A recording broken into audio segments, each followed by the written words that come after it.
അസ്സലാമു അലൈക്കും വറഹ്മത്തുള്ളാ. നമ്മുടെ ജീവിതത്തിൽ കാതുകൾക്ക് ശേഷിയില്ലാത്ത, കേൾവി ശേഷിയില്ലാത്ത ഒരു വ്യക്തിയെ ഒരു പ്രാവശ്യമെങ്കിലും നമ്മെ പരിചയപ്പെടുത്തും. നമ്മെ സൃഷ്ടിച്ച ജഗതി എന്താ വയത്തമ്പുരാൻ. എന്തിനെന്നറിയുമോ? അവന്റെ കാതുകൾക്ക് കേൾവി ശക്തിയില്ല. അവൻ ഈ പ്രപഞ്ചത്തിൽ നടന്ന ഒരു കോലാഹലങ്ങൾക്കും അവൻ സാക്ഷിയല്ല. അവന്റെ കാതുകൾ നാളെ സ്വർഗലോകത്ത് അവന് കേൾക്കാൻ സാധിക്കും.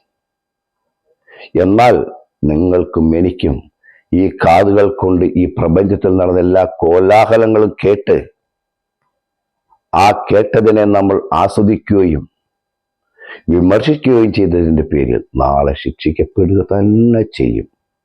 എല്ലാവരും കേൾക്കേണ്ടത് കേൾക്കുക, കേൾക്കേണ്ടതാത്തത് കേൾക്കാതിരിക്കുക. സൂക്ഷ്മത എല്ലാവർക്കും നല്ലതാണ്. എല്ലാവർക്കും ഈ പ്രഭാതം ആനന്ദത്തിൻ്റെതായി തീരട്ടെ എന്ന് ആത്മാർത്ഥമായി പ്രാർത്ഥിക്കുന്നു.